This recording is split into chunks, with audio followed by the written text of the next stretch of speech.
Welcome everyone to my review of IDW Sonic Imposter Syndrome Issue 2. Before I continue, I'll be placing a spoiler warning here. If you're joining us for the first time, or need a quick reminder, the Imposter Syndrome miniseries is part of the overall Road to Issue 50 saga, and the first issue gave us a proper introduction to characters that center around this whole thing. Dr. Starline's creations, Surge the Tenric, and Kitsunami Kit the Fennec. Starline's ultimate endgame is to break the cycle of Sonic and his friends fighting and defeating Eggman, and Surge and Kit are the key to this. Under his orders, they caused a forest fire in an attempt to kill some of Sonic's friends. The main book's Trial by Fire arc goes deeper into the forest fire, and they were responsible for Central City's traffic issues, which will be the subject of a future arc. Despite all these tests and assignments, Starline has had some issues keeping them fully under his control. Nevertheless, he's pushing forward with his plans, and he has an eye on one of Eggman's bases. The story begins with another exposition log entry. By the way, nice consistency with the file name matching the issue number. Starline recounts the time he took over Egg Base Sigma. He used an override program in conjunction with exploiting backdoors into the Eggnet. For his ultimate plan to work, he has to directly override all of Eggman's controls, and Egg Base Alpha will serve as the final test. Outside of the base, Starline lays out the details. They will sneak in through the south, and Starline will upload the command program from the western control tower. Surge and Kit will head to the Eastern Communications Tower to prevent any alerts from reaching the Eggnet. They're going to ignore the North Tower because it's Eggman's exclusive gaming tower, separate from the Eggnet.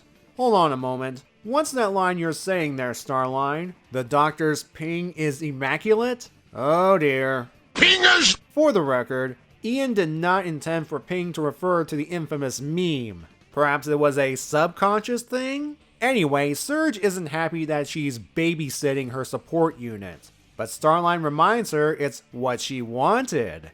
Surge agrees. However, she has some doubts. They begin the mission, and on their way to the Eastern Tower, Surge and Kit spot a Badnik patrol. Robot ants if you're curious.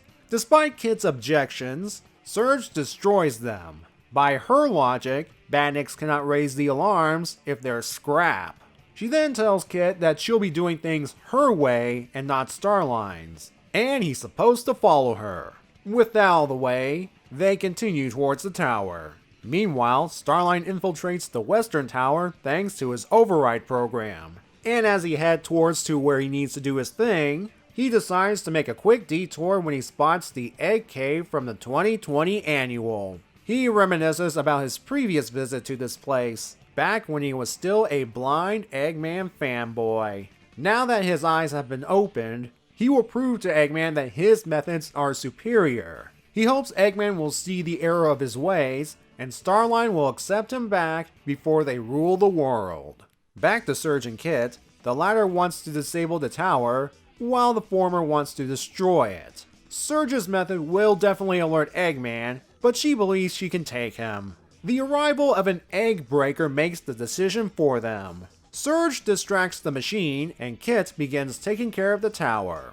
Surge soon learns that dealing with a boss-level threat isn't as simple and exciting as it sounds. She keeps fighting it because, according to her, Sonic would run rings around this thing. That may be true, but you may want to consult another hedgehog that actually fought an egg breaker. Kit finishes disabling the tower and hurries to join Surge, cause you know what they say, the more the merrier.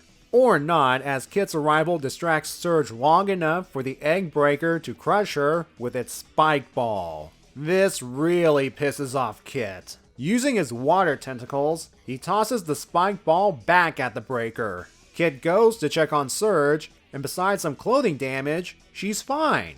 This puzzles them both. The mystery will have to wait as the egg breaker charges once more. Surge quickly deals with it, but this alerted a whole bunch of robot ant badniks. Though instead of attacking, the machines just applaud them. Which means Starline has successfully taken over Egg Base Alpha, and he wants to see the two right away. He congratulates them on a job well done, though he's worried about a roughed up Surge. She says she was a little careless, and she gives Kit credit for the assistance. She then congratulates Starline on his victory, in her own way. Starline has some cleanup to do and dismisses the two. We soon learn that Surge's jovial attitude towards Starline was just an act. When Surge and Kit are alone, they start discussing Surge's survival. Kit wanted to tell Starline about it, but Surge wants to keep this hush-hush. She wants to know what Starline did to them because she is unsure of her own thoughts. They are determined to get to the bottom of this, and the best place to start is his recordings. Afterwards, they'll deal with Starline. Let's get this one out of the way first. I have to say, I was surprised to see the egg cave again. Originally, I thought it was on the Face ship, which was destroyed near the end of the Metal Virus saga. I guess Eggman took the time to visit Egg Base Alpha at the early stages of the Zombie invasion, and Starline just happened to snoop in. Snooping as usual, I see. Speaking of, Starline better enjoy this victory because soon it looks like things are going to fall apart for him. And I honestly thought the gaming tower would screw them over in the end, though that may still happen. Once again, we're reminded that despite all of those preparations, he underestimates those he tries to manipulate. And a number of times, it's his fault. In this case, by not taking the time to properly study Bell's coding, his creations are on the verge of mutiny. That's because he was in a hurry. And you can chalk that up to his obsession with Eggman. Sure, he no longer worships the ground he walks on, but now he wants to teach him a lesson about planning, and he wants Eggman to admit his methods were wrong. Only then will Starline welcome him back, and they will rule together. I assume Eggman will be Starline's subordinate. That's the thing with Starline. He wants to be better than Eggman, yet, like his former idol, he's obsessed over a certain individual. That may ultimately be his undoing.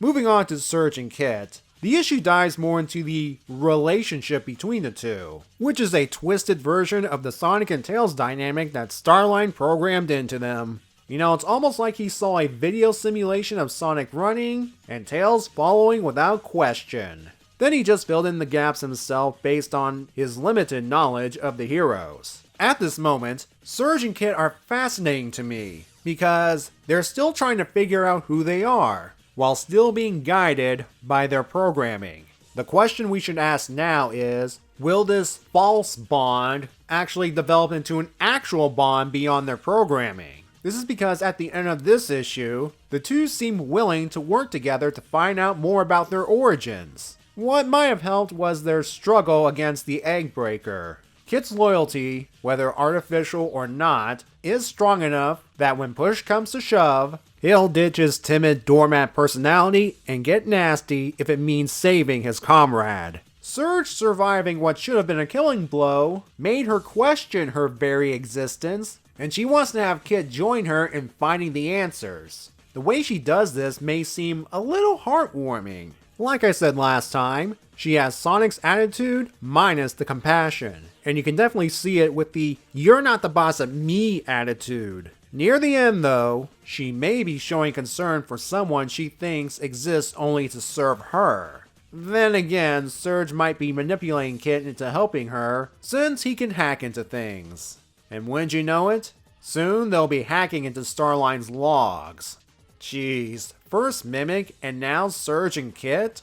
Again, in his defense, Starline never found out about Mimic accessing his stuff by changing into him. What led Surge and Kit into going behind Starline's back is again Surge's survival and their puzzlement over it. And I was a little surprised, though I shouldn't be, by this revelation. They don't know they are machines. They think they're living beings with some enhancements. It's a classic sci-fi trope, where a person thinks they are alive, but instead, they're a robot. And often, when they find out they are a robot, it does not go well. Of course, I'm assuming they're machines based on past observations. Because if they were indeed living people that got modified, then Starline's even sicker than we thought. Plus, it would be a nod to the Dragon Ball franchise, which the Sonic franchise has borrowed elements from in the past. Well, with Imposter Syndrome number 3 coming out in March, we'll get some answers about Surge and Kit's origins.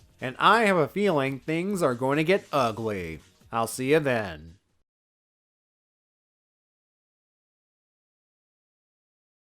That right there is the look of someone who's seen some things.